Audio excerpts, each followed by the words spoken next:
Estimados amigos, estimadas amigas, é uma grande satisfação estar com vocês nesta noite. E hoje eu gostaria de falar sobre como sonhar mais alto e como você pode realizar os seus sonhos. Eu gostaria de iniciar contando que quando eu tinha 12 anos de idade, eu morava em Curitiba. Meus pais já eram pais de 7 filhos e eu, o mais velho dos 7. Então vocês podem imaginar, na família, tinham filhos com 12, com 11, 10, com 9, com 7, 6, 5, 4, 3 anos de idade. E naquela época, década de 60, meus pais achavam que no mundo tinha muita maldade. Eles diziam que as pessoas já estavam perdendo a noção entre o certo e o errado. Estavam perdendo a noção de valores e de princípios.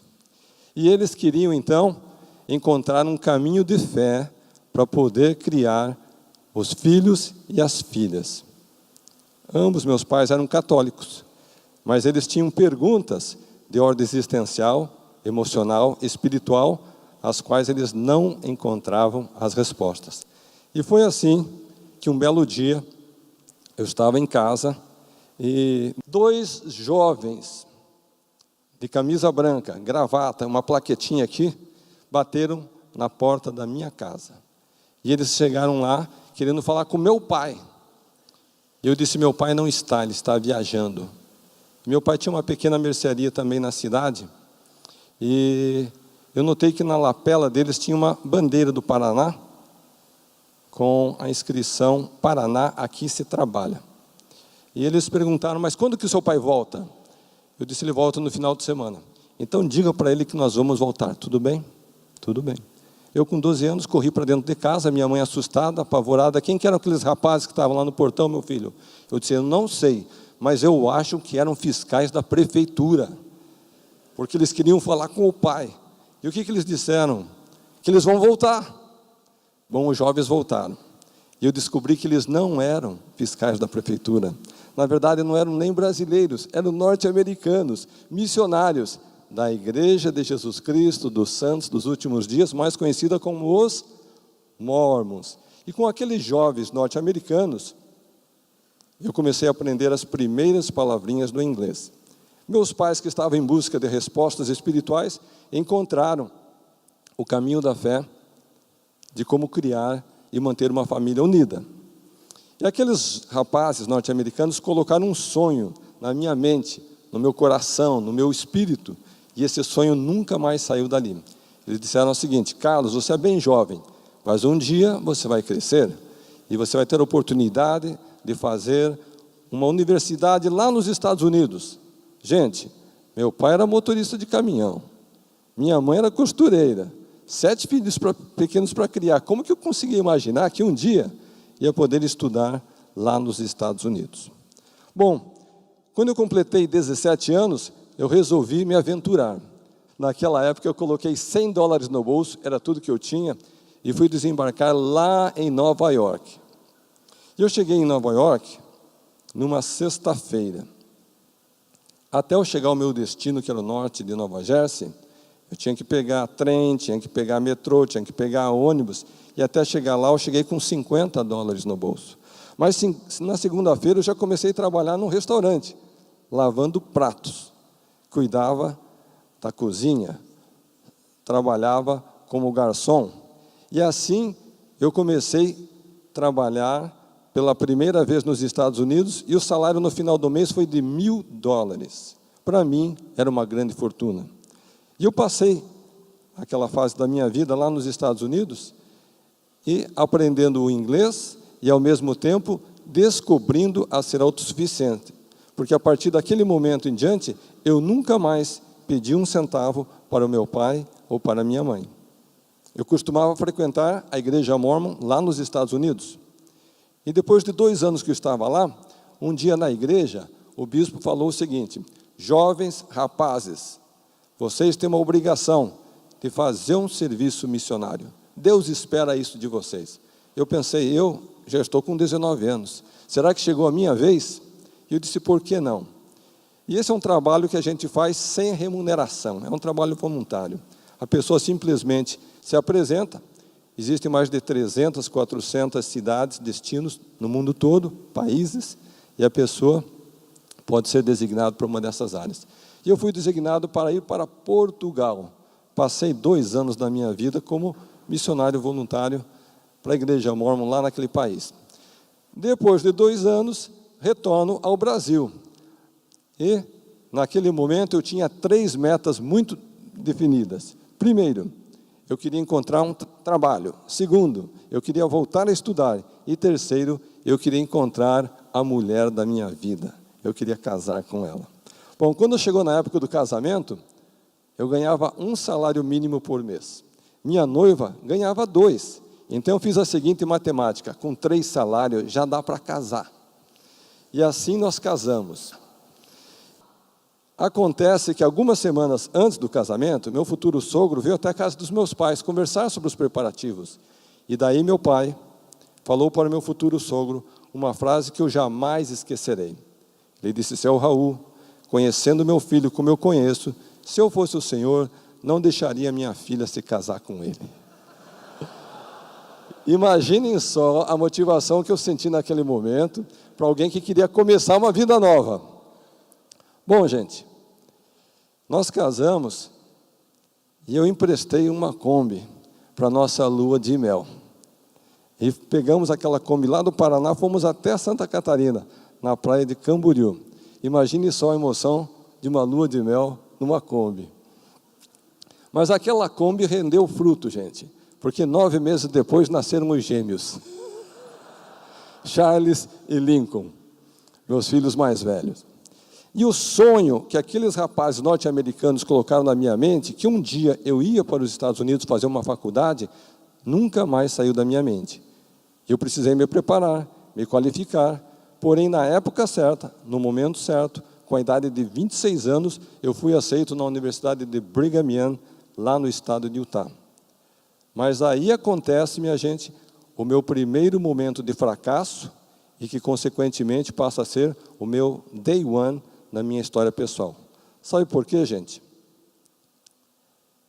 26 anos de idade, você entra numa faculdade americana e os professores estão mantendo o ritmo das matérias de quem estava estudando no semestre passado. E, de repente, eu não estou bem colocado, eu não estou bem adaptado, eu não estou bem qualificado para aquele grau de competição, aquele grau de exigência. E quando termino o primeiro semestre e vou olhar minhas notas, eram mais vermelhas do que azuis. E eu fiquei muito frustrado.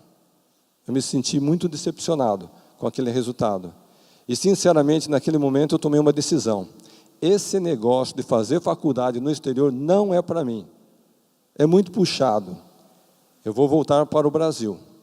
E daí eu caminhei da faculdade até a minha casa, preparando mentalmente o meu discurso para falar para minha esposa, Vânia. E quando eu cheguei em casa, igual uma criancinha que vai mostrar os boletins com as notas para a mãe, eu me senti da mesma forma mostrando o meu boletim para a minha esposa. E a hora que ela olhou assim, ela disse: realmente, Carlos, as notas não estão boas. Eu disse: mas meu bem, não precisa se preocupar. Eu sei o que nós vamos fazer para resolver essa situação. E ela disse: você já sabe o que você vai fazer para melhorar as notas? Eu disse: não, meu amor, nós vamos voltar para o Brasil. E daí, gente, eu descobri naquele dia com quem eu casei. Porque ela disse assim: Carlos, você não vai me dizer que nós passamos todos esses anos nos preparando para vir aqui nos Estados Unidos, para você fazer uma faculdade e você vai desistir logo no primeiro semestre? Então saiba de uma coisa, Carlos, você veio aqui para se formar, e enquanto você não se formar, nós não vamos voltar para o Brasil. Então, gente, aquele dia foi o day one na minha vida, porque eu sabia que não tinha alternativa. Bom, eu me formei, e depois de formado, eu fui trabalhar em Ohio, fazendo um estágio por 1 ano antes de retornar para o Brasil. E lá em Ohio eu conheci um indiano, E esse indiano, ele saiu da Índia, veio estudar nos Estados Unidos e ele se candidatou para ser residente e mais tarde cidadão americano. E todo dia ele me dava o mesmo discurso: Carlos, se eu fosse você, eu não voltava mais para o Brasil. Eu conheço o Brasil é como a Índia, cheio de desemprego, não tem oportunidades, é um país muito atrasado, e aqui na América nós temos todas as oportunidades. Eu sempre recusando, resistindo a essa ideia. Mas de tanto ouvir o meu amigo indiano falar, eu acabei me convencendo. Daí um dia eu cheguei em casa para dar o discurso para minha esposa Vânia. Meu bem, agora eu sei o que nós vamos fazer. O que, querido? Nós não vamos voltar mais para o Brasil, nós vamos ficar aqui na América. Ela disse: o quê, Carlos? Você não vai me dizer que depois de tanto sacrifício, de tanto trabalho, você vai querer ficar aqui nos Estados Unidos? O meu amigo indiano me convenceu. Negativo, nós vamos voltar para o Brasil, você tem uma história para construir, você tem uma história para fazer, e vai ser lá no nosso país. Naquele momento, novamente, gente, foi um outro day one. Eu sabia que não tinha alternativa. Bem, retornamos ao Brasil. E eu trabalhava de segunda a sexta, das 8 às 18, numa multinacional. Até que um belo dia, um colega do trabalho fez a seguinte pergunta: Carlos, será que você poderia nos dar algumas aulinhas de inglês à noite? Eu pensei: aulinha de inglês à noite? Por que não? Vai dar um dinheirinho extra no bolso? Tudo bem. E assim eu comecei dando aulas na minha casa, para um aluno, 2 alunos, 3 alunos. Até que não tinha mais tempo livre para ter mais um aluno. Bom, naquele momento, eu comecei a pensar: será que eu devo abrir uma escola? Será que eu não devo? Será que isso é somente um complemento à renda? Será que esse é um projeto de vida? Eu simplesmente não sabia naquele momento o que seria do meu futuro profissional. Mas eu vou contar para vocês o que aconteceu no dia em que eu desisti de trabalhar naquela multinacional. Porque eu pensava no início que ia fazer uma carreira como executivo, trabalhar 3 anos, 4 anos, depois passar para uma outra função. Mas logo no primeiro ano que eu retornei para o Brasil, eu vou contar para vocês o que aconteceu que eu desisti de seguir aquela carreira. Um belo dia, entro no Banco Bradesco, na cidade de Mogi Mirim, onde que eu trabalhava, a indústria Champion, papel e celulose. Fui receber o meu salário. E daí eu fiz a maior loucura que alguém pode fazer, gente. Aquela fila com 6, 7 pessoas, quando chegou a minha vez de ser atendido, eu olho em cima do balcão da caixa, um cadastro, folha confidencial dos salários da empresa para a qual eu trabalhava. E olha que loucura, gente. Eu perguntei para a mocinha do caixa: será que dá para você ver qual que é o salário do diretor mais alto da empresa? E a loucura maior, ela disse: como que é o nome dele? E eu falei o nome dele. E a mocinha, mais louca ainda, simplesmente correu assim na lista, olhou e me falou o valor. Eu disse: não, acho que você se confundiu. Olha bem, o nome dele é esse. E ela correu outra vez e disse: esse é o valor. Daí eu fiz a outra pergunta: mas esse salário é mensal, é quinzenal ou é semanal? Ela disse: claro que é mensal. A empresa não faz pagamentos nem quinzenal e nem semanal. Gente, eu recebi meu humilde salário naquele dia e eu voltei para casa com uma certeza: eu não vou querer gastar 10, 20, 30 anos da minha vida para quando chegar lá próximo à aposentadoria, eu estar recebendo esse salário. Se eu quero ter sucesso na vida, eu vou vencer como empreendedor, tendo meus próprios planos, meus próprios projetos, meus próprios clientes, meus próprios negócios, sem ficar dependendo de receber aquele olerite no final do mês. Acontece, gente, que eu descobri que todo empreendedor, ele passa pela experiência semelhante a você atravessar um túnel escuro, que você não tem as respostas. Você não tem um túnel claro, bem sinalizado e o caminho a percorrer. Você tem apenas uma lanterna na sua mão, que te dá uma luz de 1, 2, 3, 4 metros. Porém, à medida em que você caminha aquele 1, 2, 3 metros, você tem mais luz. Se você tiver medo de ficar paralisado, você não vai avante. Então, foi isso que aconteceu comigo. Certa vez, eu com a Vânia, Charles e Lincoln, pequenos, e mais a Thaís, dormindo do banco de trás do carro, estou vindo de Curitiba para São Paulo, dirigindo meu Passatinho da época, e naquele momento eu comecei a meditar sobre qual seria o meu futuro como empreendedor. Eu tinha feito com a minha esposa uma relação de 10 projetos diferentes que nós podíamos empreender. Um deles seria dar as aulinhas de inglês. Agora, olha só que curioso, às vezes você tem um projeto na mão e você mesmo não consegue ver o potencial daquele projeto. Dar aulinhas de inglês, para mim, era somente mais um projeto entre os 10. Bom, eu me lembro que minha esposa dormindo no banco do passageiro, as crianças dormindo no banco de trás do Passatinho, eu dirigindo na Regis Bittencourt, Curitiba, São Paulo, e eu comecei no espírito de oração falar com Deus. Meu Deus, qual será o meu futuro como empreendedor? Aonde devo atuar? Qual será a área que eu devo agir? Qual é o caminho que eu devo empreender para garantir o meu sustento, criar uma riqueza, poder compartilhar essa riqueza e gerar oportunidade para milhares de pessoas? E, gente, a resposta veio. O setor de educação é o teu caminho. E daí eu fiz a pergunta, mas, meu Deus, qual que é a resposta?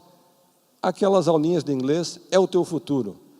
E ainda eu fui conversando, eu disse, mas uma escolinha de inglês vai me deixar próspero, rico, milionário? E daí veio a resposta, mas não é uma escolinha, é uma rede de escolas. Daí eu fiquei assustado com a resposta. Daí eu disse, mas meu Deus, uma rede de escolas, como que eu vou fazer isso? Daí me veio um versículo na mente, Mateus 7,7. Pedi e recebereis, buscai e achareis, batei e abrir-se-vos-á. Então, naquele momento, ficou claro para mim qual seria o caminho. Minha esposa estava deitada, dormindo, eu simplesmente bati nela, meu bem, meu bem, meu bem, eu sei o que nós vamos fazer. Fazer aonde, quando, como? Nós vamos abrir uma escola de inglês. A minha mulher disse, Carlos, as suas ideias malucas, e voltou a dormir. Bom, gente, às vezes nós recebemos uma resposta de Deus e daí a gente vai conferir com os amigos para saber que aquilo que Deus nos disse está certo ou está errado. E eu fiz isso, eu fui falar com meus amigos, o que vocês acham, hein? Estou pensando em abrir uma escola de inglês. Adivinhe só o que os meus amigos me disseram. Carlos, você é doido, não faça isso, não troca o certo pelo incerto, tem muita concorrência. E alguns ainda diziam, Carlos, esse negócio de dar aulinhas de inglês não dá futuro para ninguém. Bom, gente, depois de tamanha motivação, estímulo, incentivo por parte dos meus amigos, o que será que eu fiz? Confesso que fui para casa e eu chorei. E meus amigos, o que eles fizeram, hein? Sabia que ia desistir, sabia que não ia muito longe. Esse negócio era só um fogo de palha. Muitas vezes é isso que acontece. Você tem um plano, um projeto, um ideal, e seus amigos têm todas as razões porque o seu projeto não vai dar certo. Bom, gente, o tempo passou. E hoje quem ri? Sou eu.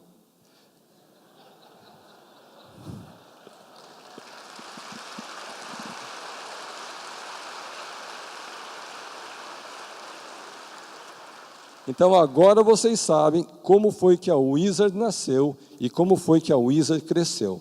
Se tornou a maior rede de ensino de idiomas do Brasil e do mundo, presente em 10 países, contratando mais de 10 mil professores, atendendo cerca de 500 mil alunos a cada ano. Mas a história não termina aí, gente.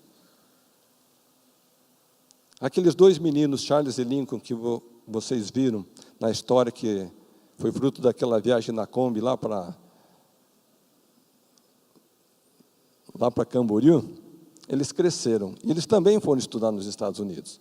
E quando eles voltaram dos Estados Unidos, a Wizard já tinha mais de 1000 escolas no Brasil. Só que eles disseram o seguinte, pai, esse negócio é muito maior do que você imagina. Eu disse, como assim, meus filhos? Não, porque tem uma tendência internacional agora de aquisições, consolidação de mercado. E nós devemos começar a comprar a concorrência. Eu disse, meu filho, não se preocupa com a concorrência, a gente já é líder no setor, Deixa a concorrência seguir o rumo deles, nós seguimos o nosso. Não, pai, mas o mundo está diferente. Nós temos que pensar em crescer. E 1 mês, 2 meses, 3 meses, 6 meses, eles insistindo e eu sempre resistindo. Finalmente, eles fizeram um raciocínio que daí mexeu comigo. Eles disseram, pai, saiba de uma coisa, se nós não adquirirmos a concorrência e consolidarmos o mercado e fazermos um grupo econômico, logo os estrangeiros vão chegar aqui, vão tomar essa posição, e nós que somos líderes ficaremos numa posição refém. Então, naquele momento, eu vi a visão e a estratégia daqueles 2 jovens recém-formados dos Estados Unidos. Então, o que eu fiz? Eu assinei um cheque de R$1 milhão. Então, está aqui, meu filho, pode fazer a compra de uma pequena rede. E eles foram e compraram uma pequena rede. Depois de 6 meses, compraram a segunda. O cheque já passou para 2 milhões, o próximo para 4, 8, 16. Os cheques iam aumentando e eles iam trazendo mais empresas e mais empresas. Fizemos cheques de 100 e de 200 milhões. Ao todo, foram 400 milhões em aquisições. Formamos o maior grupo educacional desse país, com 3.000 escolas, atendendo 1 milhão de alunos, presentes em 10 países, e o que é mais importante, gente, tudo com capital próprio. Então, foi isso o que possibilitou que os britânicos da Pearson saíssem de Londres e viessem no Brasil há 2 anos e adquirissem todo o grupo Multi. Foi, na época, a maior aquisição do setor de educação desse país, num valor aproximado de 2 bilhões de reais. Por que eu compartilho?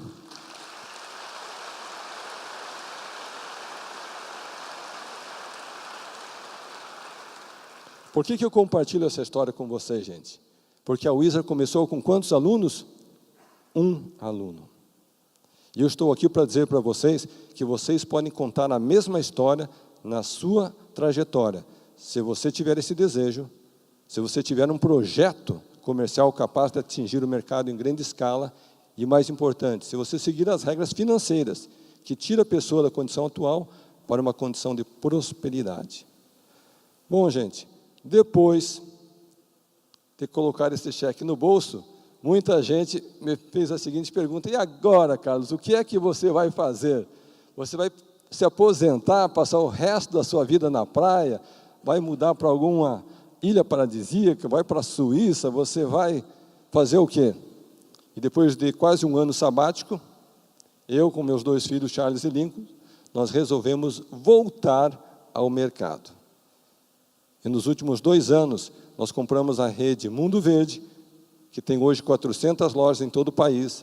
Nós abrimos a Ronaldo Academy, que tem escolas de futebol no Brasil, nos Estados Unidos, na China. Nós compramos as marcas tradicionais Topper e Rainha. E recentemente anunciamos para o mercado brasileiro que estamos trazendo a rede Taco Bell para o Brasil. No próximo mês...